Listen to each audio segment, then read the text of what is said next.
Sejumlah orang yang tergabung dalam Asosiasi Lawyer Muslim Indonesia atau ALMI melaporkan produser dalam film yang berjudul Vina Sebelum 7 Hari ke Bareskrim Polri. Menurut mereka, film ini menimbulkan kegaduhan dan narasi negatif terhadap penanganan proses pidana yang dilakukan polisi. Kenapa kami mengatakan ini membuat kegaduhan? Karena proses hukum sedang berjalan. Beda halnya yang disampaikan rekan saya terkait dengan kasus cyanida, itu sudah inkrah, maka dibikin sebuah cerita supaya tidak terjadi lagi hal-hal yang di kemudian hari. Tapi terkait dengan almarhum Vina, ini kasusnya belum final dan masih dalam proses penegakan hukum. Kalau ini dibingkai dan terus-menerus menjadi polemik di media ataupun polemik di publik, maka akan membuat narasi-narasi yang negatif sehingga menghambat proses penegakan hukum. Sementara itu, polisi terus mendalami kasus pembunuhan Vina dan Eki. Terakhir, polisi memeriksa adik dari tersangka Peggy Setiawan, Luciana. Dia menjelaskan Peggy dan Robi merupakan kakak kandungnya, namun mereka adalah dua orang yang berbeda. Luciana berharap Peggy dapat segera dibebaskan karena ia yakin kakaknya itu berada di Bandung saat terjadi pembunuhan dan tidak bersalah. Robi kakak saya. Kalau Peggy? Peggy kakak kandung saya juga. Urutannya gimana tuh? Yang Robi pertama kakak siapa? kandung apa Ya, bukan? yang pertama Peggy Setiawan kakak kandung saya, yang kedua Robi Setiawan kakak kandung saya, yang ketiga saya sendiri, yang keempat ada adik saya Ameliana. Berarti berapa saudara? 4 bersaudara. 4 saudara. Kondisi ibu seperti apa, Mbak? Kondisi ibu sekarang masih down, belum bisa ketemu siapapun. Ada pesan-pesan, Mbak? Ya semoga Peggy dibebaskan karena Peggy tidak bersalah sama sekali. Ini mencari keadilan hukum. Hal yang sama juga dijelaskan ayah Peggy, Rudi. Dia membantah mengganti nama Peggy menjadi Robi untuk mengelabui polisi. Robi adalah anak kedua atau adik dari Peggy. Oh iya, Robi itu anak atau panggilan sebenarnya Pak? Anak kandung Pak, anak kandung sendiri Pak. Itu nama panggilan aja, panggilan kerja. Jadi Bapak ini punya anak berapa totalnya? Tapi yang 4 saya. 4. Pertama Peggy, Robi Setiawan. Yang kedua? Robi Setiawan. yang ketiga, Luciana. yang keempat. Ameliana. Nah, berarti Bapak membantah bahwa selama ini Peggy merubah nama jadi Robi ya Pak? Iya. Tapi Bapak punya bukti ya Pak, yang kerja sama Pak Aceng itu ya Pak? Punya bukti semua? Banyak bukti. Bapak yakin ya Pak? Yakin. Ya. Selain meminta keterangan keluarga Peggy, polisi juga telah menerbitkan surat panggilan kepada teman Peggy Setiawan, Suharsono alias Bondol. Suharsono diminta memberikan keterangan setelah sebelumnya sempat menyebut Peggy ada bersamanya saat peristiwa pembunuhan Vina dan Eki. Dapat surat dari polisi. Barusan berarti ini Pak? Barusan panggilan untuk saksi 31 Mei. 31 Mei. Iya, jam 1. Nanti akan hadir nggak Pak? Hadir. Bapak siap memberikan kesaksian ya Pak? Siap. Lalu, akankah polisi mengungkap fakta sebenarnya dari kasus pembunuhan Vina dan Eki? Akankah keadilan didapatkan keluarga korban dan bahkan pihak yang tidak bersalah? Saya tidak pernah melakukan hukuman itu. Jadi fitnah, saya rela mati. Tim Liputan, Kompas TV.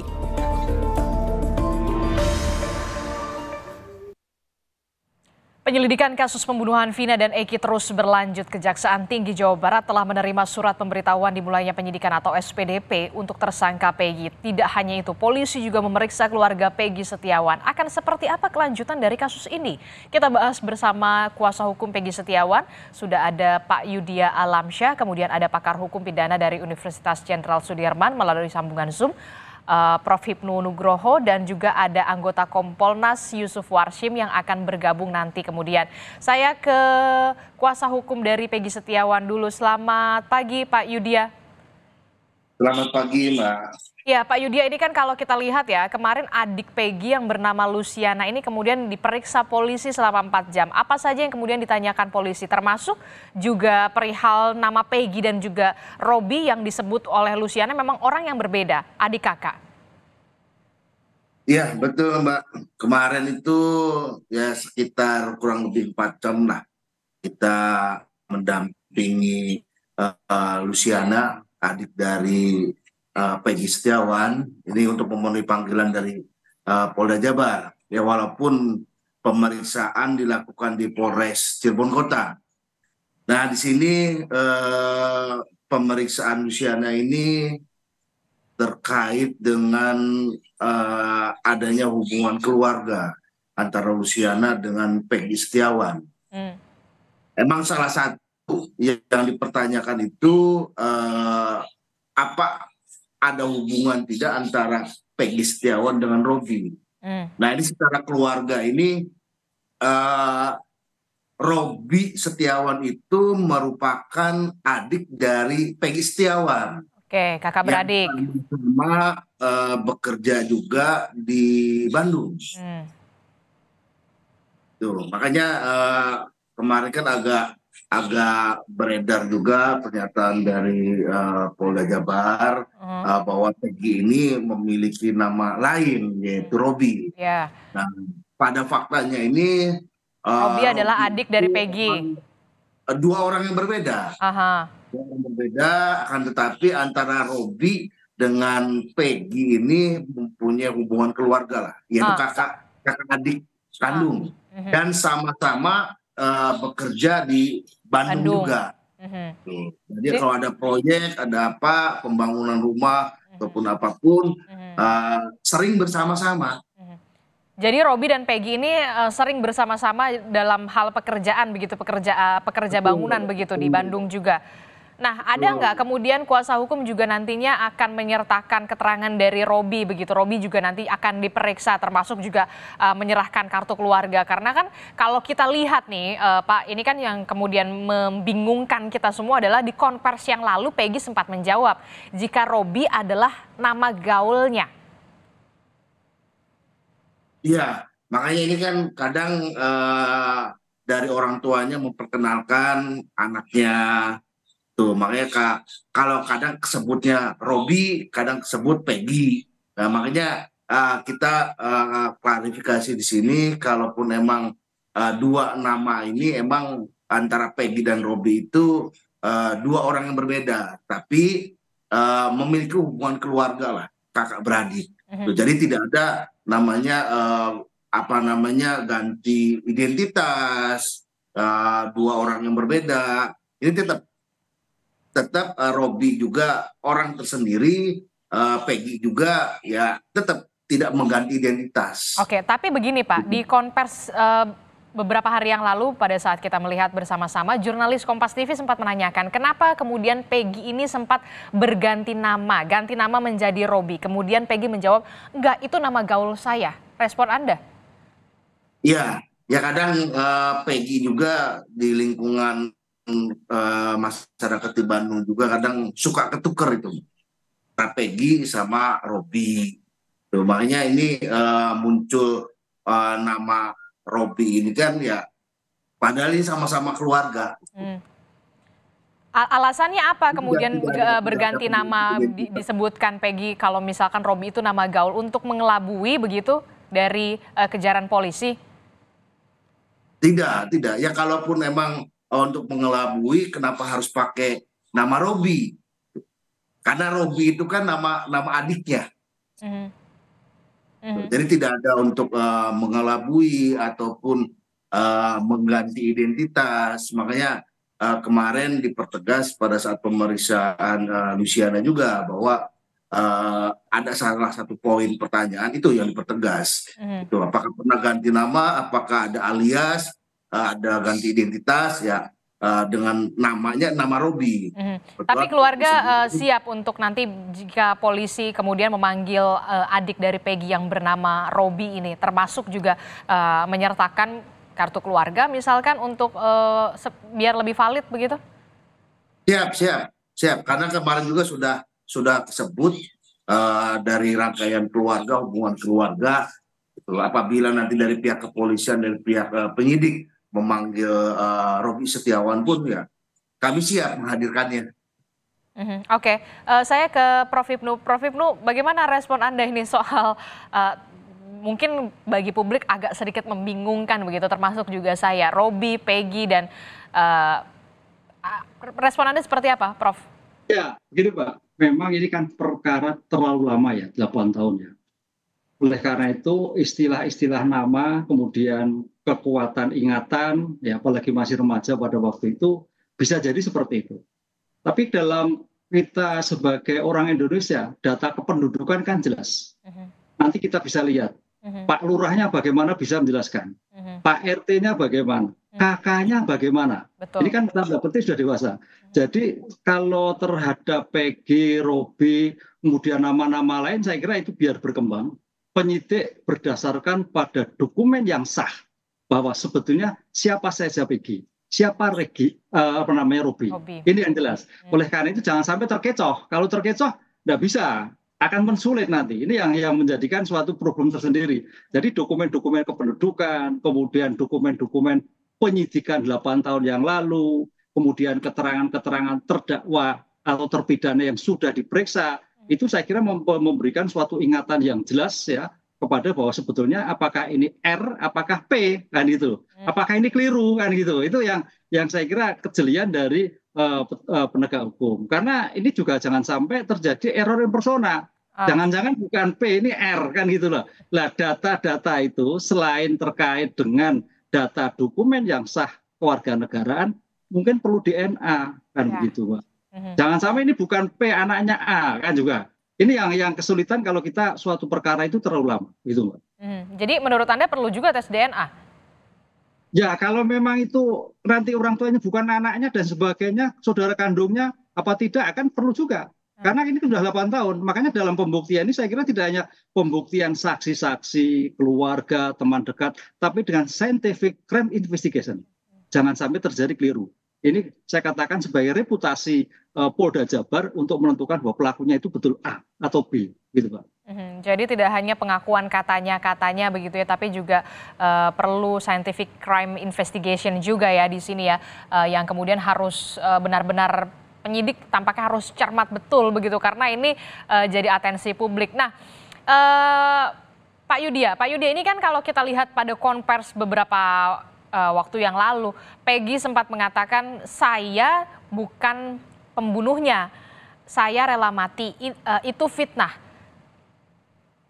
Mengapa begitu tegas sekali dikatakan oleh Peggy? Iya, karena kami menilai juga begitu komunikasi dengan Peggy, ya kami juga meyakini bahwa Peggy ini bukanlah pelakunya. Kami meyakini juga dari data-data DPO yang kami dapat, yang dirilis oleh Polda juga ya, ini secara kriteria DPO itu ya tidak masuklah ke kriteria Peggy. Ditambah lagi dengan beberapa kesaksian dari teman kerjanya, keluarganya, tetangganya, dan kami yakin ini bukanlah Peggy. Kalaupun emang ini Peggy yang disangkutkan dalam perkara Vina, emang ini pernah ada kejadian juga di 2016 itu sempat kan motornya itu disita juga. Nah, dari keluarga juga sudah menyatakan bahwa Peggy ini ada di Bandung. Nah, ini kan suatu petunjuk. Kalaupun emang Peggy ini yang menjadi pelaku, ada kaitannya dengan perkara Vina, ya tentunya pada tahun 2016 juga pasti akan dikejar ke Bandung. Karena dari keluarganya sudah bilang ke penyidik yang mengambil motor itu bahwa Peggy-nya ada di Bandung, sedang bekerja. Tuh, makanya kami meyakinilah, tetap memperjuangkan Peggy bahwa ini bukan Peggy yang dimaksud oleh pihak kepolisian. Udah tahu belum Pak informasi soal katanya ada 5 nama Peggy? Nah itu di makanya lingkungan... ini kan nama Peggy ini kan banyak. Namanya Peggy Iriawan, ada Peggy Iriawan mungkin. Makanya ini pada bermunculan ini Peggy ya kita juga. Karena yang akan tetap membuktikan, mengejar ini kan dari pihak kepolisian. Oke, kalau bukan Peggy yang Anda pada saat di Polda Jawa Barat dihadirkan, lantas siapa yang harus tanggung jawab kalau menurut Anda? Yang paling bertanggung jawab tetap dari pihak kepolisian, karena Peggy ini kan diambil, ditangkap, ditahankan oleh pihak kepolisian. Makanya kita juga mempersiapkan langkah hukum lah. Nah oke, kan ada juga nama Suharsono alias Bondol yang kemudian dipanggil oleh polisi sebagai saksi ya kan, karena Suharsono ini menceritakan bahwa memang Suharsono ini mengaku bahwa Peggy bersama dirinya di Bandung pada saat malam kejadian. Ada buktinya? Iya, makanya dari Suharsono sendiri kan berani muncul mengungkap. Nah, ini juga kita sedang mempersiapkan saksi-saksi lainnya, karena ini kan kita harus mundur 8 tahun ke belakang, Mbak. Makanya kita mempersiapkan, mengingat dari pihak keluarga, dari teman-temannya siapa saja pada saat 8 tahun yang lalu, gitu. Karena ini kan bukan ingatan yang fresh lah, baru, karena 8 tahun ini emang harus ditelusuri siapa saja di sana, dengan siapa aja, di mananya. Cuman kemarin juga dari adiknya juga sudah dalam pemeriksaan juga yang menyatakan bahwa pada saat kejadian, sebelum kejadian pun Peggy ini sudah ada di Bandung. Tuh, ada pekerjaan di sana. Disertakan bukti selain keterangan Suharsono? Kita nanti ada rencananya ini sedang didalami. Itu ada 2016 itu ada pernah catatan buku terkait pembagian upah bayaran. Jadi itu dari tahun berapa itu ada ketemu, dan nanti mungkin kita bisa diperkuat dengan itulah, karena itu ada pembagian, karena pembayarannya kan tiap minggu tuh untuk bangunan, gitu. Makanya ini kita akan coba cross check. Itu bukti pembayaran begitu ya, yang kemudian menjadi Anda sertakan begitu, bisa disertakan juga dengan kesaksian dari Suharsono. Tapi begini, bukti percakapan begitu yang kemudian merujuk kepada Peggy ini memang betul ada di Bandung, ada tidak? Bukti percakapan WhatsApp misalkan, percakapan di media sosial atau di telepon seluler begitu? Nah, kalau kita flashback-nya ke belakang ini kan sangat lama sih ya, Mbak ya.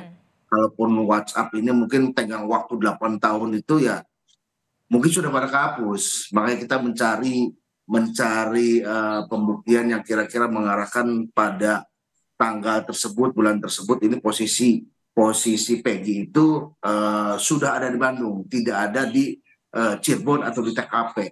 Itu yang jadi poin kita. Makanya kita coba mengejar, mencari teman-teman Peggy yang pada saat itu bersama-sama di Bandung. Oke. Secara bukti chat atau apa kita juga masih kalau dari WA apa kan agak sulit juga ya. Cuman yang bisa rangkaian itu kan dari pihak kepolisian. Makanya kita ya gimana? Oke, baik.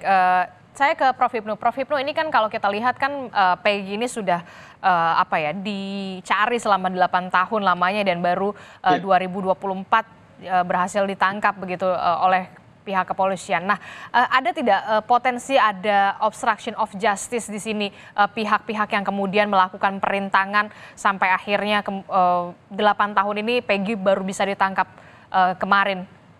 Ya, ini Mbak, ini sesuatu yang menarik sekali Mbak. Menariknya pertama bahwa kalau ada dugaan DPO pasti berkaitan dengan obstruction of justice. Kalau terkait dengan obstruction of justice, biasanya orang tanda petik punya kemampuan. Karena obstruction of justice itu adalah menyembunyikan pending judicial proceeding. Menyembunyikan, menghilangkan, menutupi, menghalangi, dan sebagainya. Itu Pak, itu konteksnya seperti itu. Sekarang pertanyaannya, kalau yang disampaikan Pak Ramadan tadi, Peggy sebagai tukang batu, misalkan gitu, sebagai rakyat biasa, mungkinkah ada yang melindungi? Nah, itu pertanyaan begitu. Kalau kita Mbak lihat kasus-kasus DPO yang lain, obstruction of justice itu punya kemampuan ekonomi, punya finansial, punya kemampuan otoritas kekuatan. Gitu. Makanya dalam konteks obstruction of justice itu orang yang berkepentingan. Siapa berkepentingan? Terhadap subjek atau terhadap objek keluarga besar. Bagaimana terhadap subjek objek? Berarti punya kekuatan. Itu yang sekarang kami teliti, yang terjadi seperti itu. Bukan karena subjek yang tidak punya kemampuan apa. Ini yang menarik bagi kami. sebagai orang perguruan tinggi, ini rakyat biasa, kuli kan gitu kan. Tadi jangan bang apa upahnya bulanan gitu kan. Lah, apakah mungkin? Nah, ini yang saya kira, tapi mungkin juga bisa mungkin, tapi yang biasanya normal terjadi terkait obstruction orang punya kemampuan. Oke. Ya kita backing lah Mbak gitu Pak. Lalu bagaimana dengan 2 DPO yang kemudian Polda Jawa Barat ini mengoreksi katanya salah sebut? Lah bisa jadi, makanya ini kan masih bergulir. Bisa bergulir 2 itu memang betul atau tidak. Tapi kalau memang sampai tidak ketemu, berarti kalau memang data nanti ditemukan pasti ada obstruction of justice. Banyak punya kemampuan untuk melindungi, menyembunyikan, menghilangkan. Konteksnya pending judicial proceeding. Coba Mbak lihat kasus-kasus yang kemarin kita lihat di KPK adalah penasihat hukumnya, ya kan kemampuan. Kemudian di Jaksa Agung kasus tambang adalah orang-orang yang berkepentingan, gitu tuh Pak. Kemudian kita dulu terkenal Pak Pau, orang juga penting, kan begitu. Nah ini siapa? Pertanyaannya, apakah karena tidak kemampuan Polda Jawa Barat untuk mengusut yang kecil, ataukah memang pada saat itu ya sudahlah 8 aja yang 3 nggak usah diurus. Lah, apakah seperti itu? Lah ini yang juga timbul pertanyaan karena dalam suatu pengungkapan perkara, kadang-kadang kalau yang sudah tertangkap sudah karena saking banyaknya perkara, jadi tidak sampai pada tuntas perkara yang bersangkutan. Dan Anda melihat ini tidak sampai tuntas begitu pada saat 8 tahun yang lalu begitu, sehingga harus memberikan PR kepada penyidik dan Kapolda yang baru saat ini. Iya. Oke. Iya Mbak, tampaknya seperti itu Mbak. Oke, saya ke anggota Kompolnas Pak Yusuf Warshim. Pak Yusuf, gimana nih? Kemarin katanya sudah bertemu untuk meminta klarifikasi dari Kapolda Jawa Barat dan para penyidik yang kemudian saat ini menangani kasus dari pembunuhan Eki dan juga Vina. Update-nya seperti apa? Ya, terima kasih. Jadi kemarin kami sudah 1 harian di Polda Jabar, diterima Kapolda, diterima Inspektorat Pengawasan Daerah. Secara umum disampaikan kepada kami oleh Kapolda, termasuk ya rilis soal DPO yang 2 itu tidak ada, itu kemarin. Tentu dalam proses permintaan klarifikasi kami lebih banyak meminta dan mendalami kepada penyidik. Ya. Kami bertemu dengan Dirkrimum Polda Jabar, kami bertemu dengan penyidik yang saat ini Polda Jabar, tim penyidik saat ini. Baru kita juga bertemu dengan penyidik Polda Jabar yang lalu, 8 tahun yang lalu. Kita juga bertemu dengan penyidik Polresta Cirebon yang lalu. Ya. Jadi kami sudah dalami bagaimana SOP, siapa saja yang di-AP di dalam penyidikan, di Polresta Cirebon, hambatan-hambatan apa, itu kita sudah dalami terkait dengan penanganan di Polresta Cirebon. Termasuk mengapa dilimpahkan ke Polda Jabar, itu juga sudah kita dalami. Yang terkait dengan pelimpahan itu, kami meyakini karena alasan menghindari konflik kepentingan yang kebetulan ayah korban berada di Polresta Cirebon, sehingga untuk itu dilimpahkanlah oleh Polresta, perintah Kapolres langsung untuk dilimpahkan ke penyidikannya Polda Jabar. Kami meyakini alasannya itu, walaupun tentu ada alasan-alasan tertentu yang barangkali ada itu, tapi kami meyakini di situ menghindari konflik kepentingan. Nah, setelah dilakukan penyidikan di Polda Jabar, tentu kami menggali kembali terkait dengan siapa saja yang di BAP di dalam proses penyidikan sampai dilimpahkan ke jaksa penuntut umum dan disidangkan, kemudian divonis. Termasuk kami juga menggali apakah keputusan DPO itu sudah ada pada waktu itu, hasil klarifikasi sudah ditetapkan DPO, maka dia bunyi di dalam putusan pengadilan. Bagaimana upaya pencarian DPO? Dari klarifikasi yang kami dapatkan, penyidik Polda Jabar melakukan pencarian. Hanya memang Peggy, kita kaitkan langsung kepada Peggy yang dimaksud. Penyidik Polda Jabar yang telah menangkap, tim penyidik saat ini yang telah menangkap, itu telah memiliki petunjuk-petunjuk bahwa Peggy yang selama yang dicari, ya Peggy yang ditangkap itu. Rumah yang didatangi kemarin itu adalah rumah yang telah didatangi oleh penyidik Polresta Cirebon. Hanya sekali lagi, ini kan kasusnya bermula ada laporan kecelakaan yang itu sudah dikuburkan korban selangnya itu cukup ya kalau dalam konteks kejadian waktunya, tempusnya itu sudah cukup lama, sehingga hitungan waktunya kami tidak bisa menyebutkan di sini karena ada proses penyidikan terhadap Peggy. Ini nanti mempengaruhi penyidikan. Waktu penyidik untuk mendatangi rumah yang dimaksud pada saat ini, rumah yang didatangi kemarin saat ini, itu memang Peggy-nya sudah tidak ada. Jadi itu selangnya sudah lama. Selang penyidik mendatangi rumah itu sudah lama dari tanggal peristiwa 27 Agustus. Hanya tanggalnya tidak bisa kami sebutkan karena itu terkait dengan materi penyidikan terhadap Peggy pada saat ini. Jadi kami telah melihat bahwa paparan penyidik tim penyidik saat ini meyakini bahwa Peggy yang dicari selama ini ya Peggy yang telah ditangkap itu. Berdasarkan bukti-bukti yang sudah kami lihat sendiri. Tapi kemudian yang menjadi pertanyaan adalah mengapa baru sekarang begitu ya Peggy ini ditangkap setelah 8 tahun yang lalu. Kalau kata Pak Yudi Alamsyah kan sebenarnya pihak keluarga sudah mengatakan kepada penyidik kepolisian pada saat itu Peggy ini berada di Bandung. Jangan dijawab dulu Pak Yusuf Warshim, kita jeda dulu sejenak. Tetaplah bersama kami di Sapa Indonesia Pagi. Anda masih bersama kami dalam Sapa Indonesia Pagi. Saudara, kita masih membahas bagaimana pengusutan dari kasus pembunuhan Vina dan juga Eki. Sudah hadir bersama melalui sambungan Zoom ada kuasa hukum dari Peggy, kemudian juga ada dari Kompolnas Pak Yusuf Warshim dan juga ada Prof. Hipnu Nugroho. Saya melanjutkan pertanyaan saya tadi ke Pak Yusuf. Pak Yusuf, ini kan kalau dilihat kan kenapa baru sekarang sih ditangkap, itu kan pertanyaannya. Padahal katanya keluarga ini memang sudah memberikan keterangan kepada penyidik, memang Peggy ini ada di Bandung.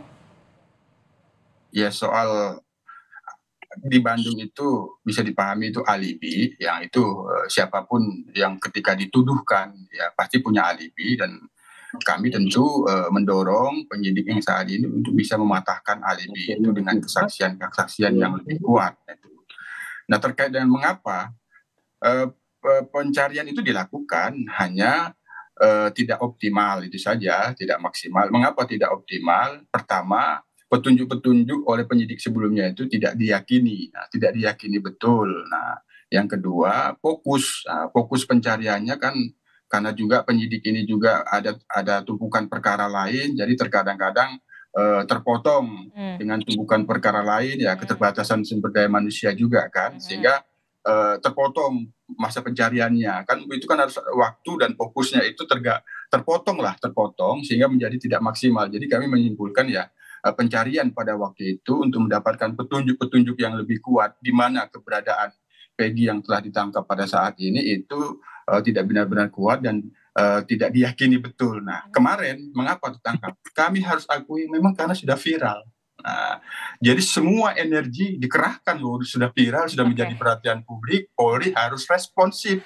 Menjadi masalah kalau Polri tidak responsif. Nah, itu menjadi masalah. Nah, itu menjadi masalah. Karena ini viral, ya seluruh energi perhatian ya dikerahkan secepat mungkin. Akhirnya dengan cepat dan bergerak cepat dikerahkan semua personil yang ada ya mendapatkan petunjuk baru, diyakini bahwa Peggy yang selama ini dicari ini orangnya.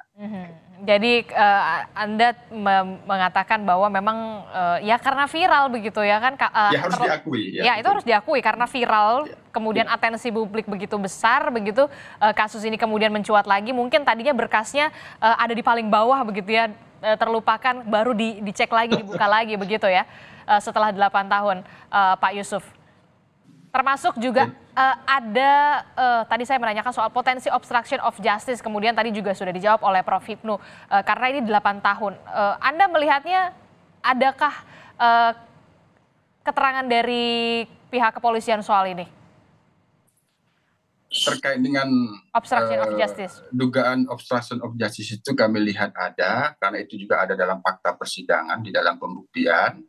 Kami tidak bisa menyebutkan pihaknya karena ini juga terkait dengan penyidikan Peggy pada saat ini, tapi kami meminta agar ini diusut. Nah, ada rekayasa keterangan saksi yang itu menutupi proses peristiwa yang terjadi pada di TKP dan di area TKP itu ditutupi oleh rekayasa saksi itu. Nah, ini kami dorong agar ini diusut.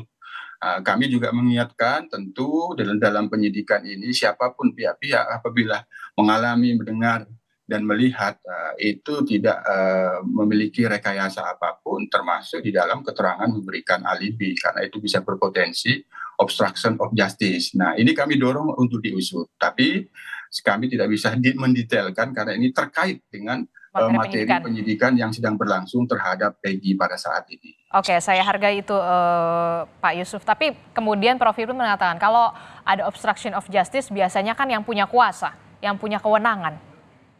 Ya, yang punya kewenangan itu kan tidak selalu terkait dengan aparat. Nah, siapapun yang berwenang terhadap siapapun yang berkepentingan terhadap perkara itu, dia memiliki kewenangan untuk memperlancar atau tidak memperlancar, termasuk untuk menutup-nutupi fakta dan kejadian yang sebenarnya. Tapi tadi Anda menyebut karena memang sudah ada penjelasan dari kepolisian, memang kasus ini dilimpahkan ke Polda Jawa Barat karena untuk menghindari konflik kepentingan di Polresta. Kami menganalisis fakta-fakta itu dan kami meyakini betul ini pertimbangannya menghindari konflik kepentingan karena orang tua korban berada tugasnya di Polresta Cirebon yang pada saat itu tidak dipindahkan. Artinya barangkali Kapolresta saat itu agar lebih fair, lebih betul-betul objektif, penyidik yang menyidik adalah penyidik Polda Jabar. Itu yang kita yakini. Oke, Prof. Ibnu, respon Anda? Ya, saya kira itu wajar ya. Karena tadi konflik kepentingan, apalagi korban ada sebagai ayahnya, sehingga untuk menjaga objektivitas dalam suatu penanganan perkara itu ditarik. Itu biasa terjadi kan itu, karena penyidiknya adalah juga anggota kepolisian. Betul. Adalah bapaknya. Ini saya kira itu bisa diterima. Pelimpahan ini clear Pak Yusuf. Ini kan publik kan bertanya kenapa dari Polresta dibawa ke Polda? Ada apa? Nah, hari ini saya kira memberikan suatu pendapat kepada publik yang sangat kita apresiasi seperti itu. Ya, itu Mbak. Tapi yang kedua Mbak, ini Mbak, yang obstruction of justice itu memang betul memang ya ada kepentingan ya. Kepentingan itu dalam arti luas loh ya. Tidak hanya kekuatan, kepentingan perkara. Sekarang pertanyaannya, kepentingan perkara ini juga nanti kalau sampai 8 tahun, apakah bekerja sendiri? Apakah turut serta ada pihak yang melindungi? Gitu Mbak. Ini tuntasnya harus seperti itu nanti. Melebarnya ke sana. Kan itu 8 tahun loh. Suatu yang tidak singkat loh ya. Betul. Sampai menguak kembali gara-gara ada film No Viral Justice. Kan sekarang begitu. Sehingga nanti kalau sampai pada obstruction of justice, mungkin pesan saya, ini juga harus dilidik pada siapa saja orang yang berkepentingan itu berlindung. Kepada siapa saja itu yang memberikan keterangan kepada yang ada di dalam suatu lokus dan tempus delictinya seperti itu. Karena ini juga sebagai pembelajaran. Kami harap sebagai perguruan tinggi itu setiap tindakan punya dimensi pencegahan. Setiap tindakan pembelajaran bagi semua pembaruan penegakan hukum ke depan di Indonesia. Itu Mbak, menurut saya seperti itu. Oke, termasuk juga seberapa besar peluang ada obstruction of justice ini akan ada kasus tersendiri begitu terbuka. Anda melihat seperti itu Prof. Ibnu? Dan harus dituntaskan. Iya, karena ini kan tindak pidana pokoknya. Tindak pidana lainnya yaitu obstruction of justice. Dan itu sering terjadi dalam kasus-kasus yang biasanya kasus-kasus yang melibatkan tanda petik, kasus-kasus tentang kekayaan, kasus-kasus tentang kelas high. Tapi ini kan kecil Marcel gitu loh. Pertanyaannya sampai segitukah bahwa ini juga sampai obstruction of justice? Kepentingannya apa? Ini harus dilirik nanti. Adakah suatu kepentingan yang lebih besar? Nah, itu Mbak. Pak Yusuf ini kan juga yang kemudian menjadi sorotan adalah 2 DPO yang kemudian disebutkan oleh kepolisian pada saat keterangan resmi beberapa waktu yang lalu. 2 DPO ini dikoreksi begitu, salah sebut.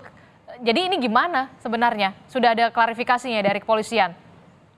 Ini sesuatu yang baru dan ini disadari betul oleh penyidik, terutama oleh Kapolda. Kapolda ini kan Pak Wiyagus, mantan penyidik KPK yang track recordnya di dalam penyidikan. Sering menyidik orang yang tidak pernah mengaku tapi bisa terungkap di dalam pembuktian. Itu kita akui itu Pak Wiyagus. Jadi mereka menyadari bahwa ini sesuatu yang baru. Kami menyarankan apakah ini sudah final, apakah nanti masih bisa. Memang mereka meyakini bahwa nanti pun sama gitu, nanti pun sama. Artinya Nama ini tidak akan dihapus, Andi dan Dani tidak akan dihapus kecuali di dalam fakta persidangan nanti. Hanya berdasarkan bukti-bukti yang sudah kami lihat dipaparkan oleh penyidik meyakini. Jadi kan di dalam putusan itu kan juga hakim meyakini. Bukti-bukti yang dipaparkan itu kalau hakim tidak meyakini bersalah ya tidak bersalah gitu. Nah, penyidik meyakini berdasarkan bukti-bukti ini Andi dan Dani ini hanya sekedar nama. Apabila dicari fisiknya dipastikan tidak akan ada.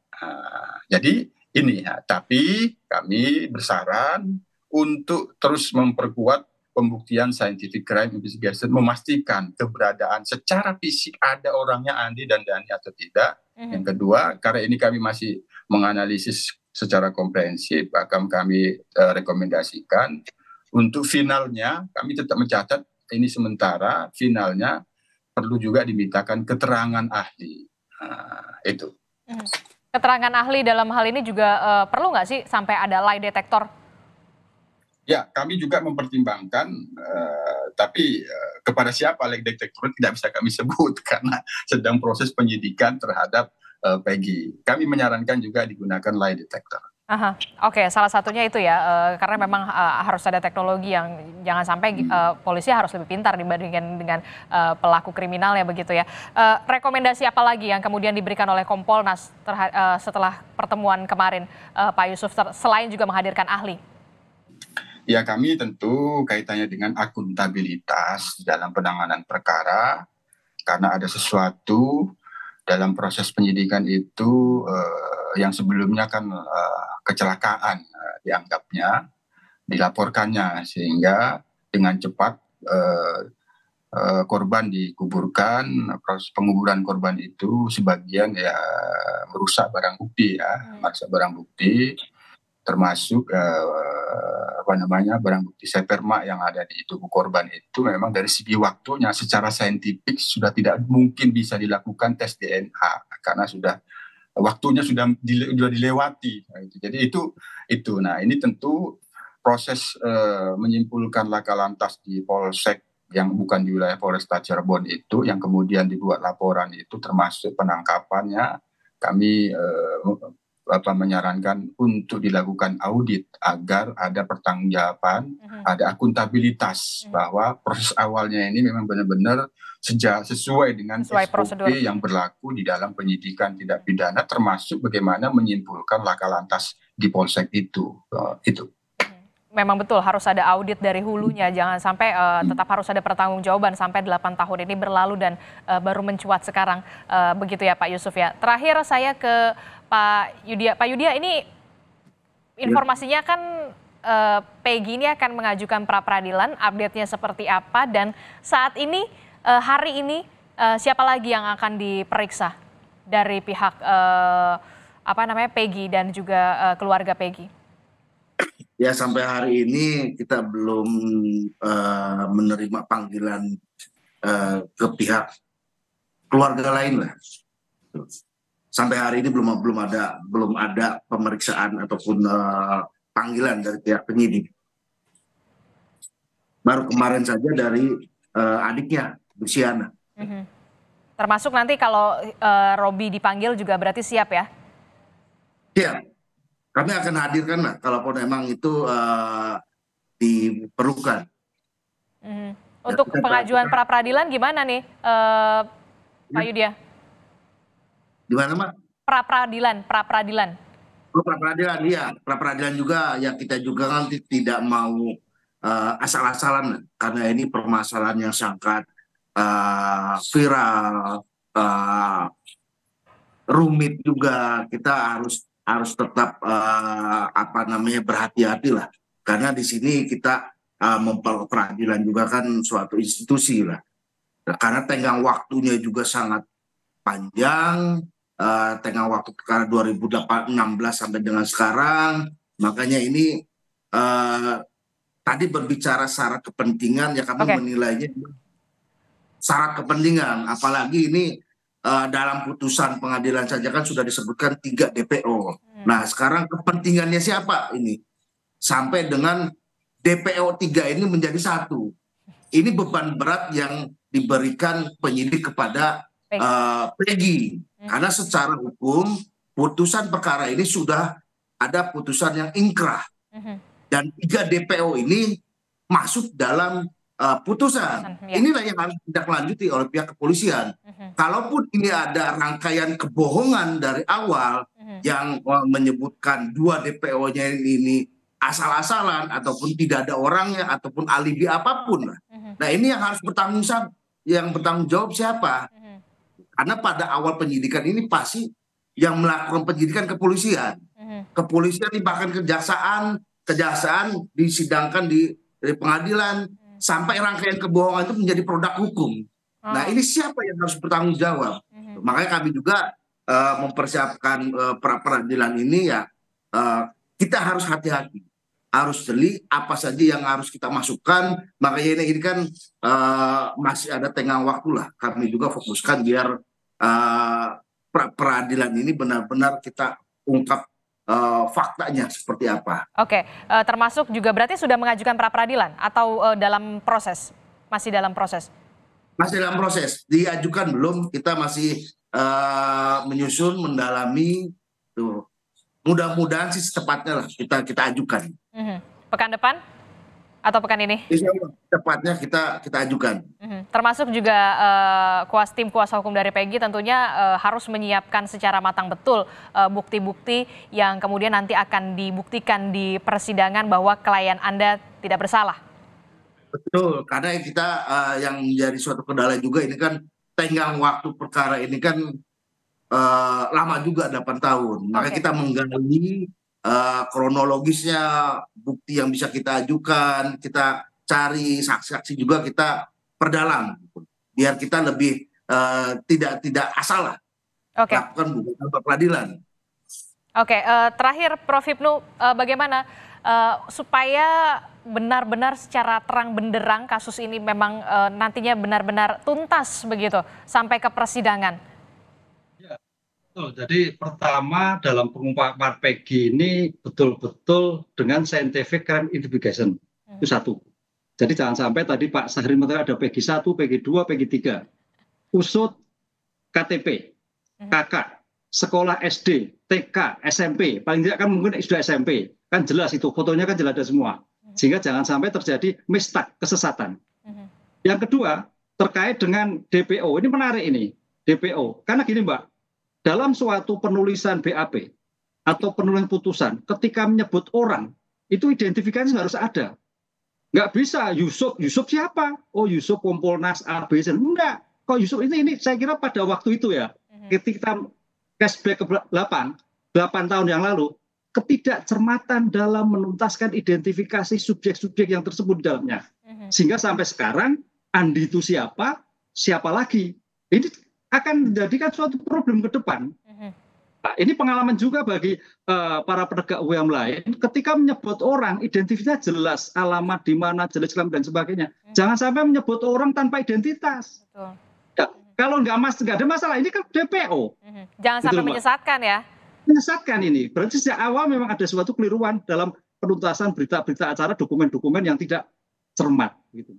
Kita akan tunggu bagaimana juga Kompolnas tampaknya memberikan atensi dan juga pendampingan untuk kasus ini benar-benar terungkap secara tuntas. Terima kasih Pak Yusuf Warshim telah bergabung bersama kami dari Kompolnas, kemudian dari kuasa hukum dari Peggy. Terima kasih Pak Yudya dan juga Prof. Hipnu. Terima kasih telah bergabung bersama kami Bapak-Bapak. Selamat pagi, Assalamualaikum. Sehat selalu. Waalaikumsalam. Matur nuwun Pak Yusuf. Pak Sari.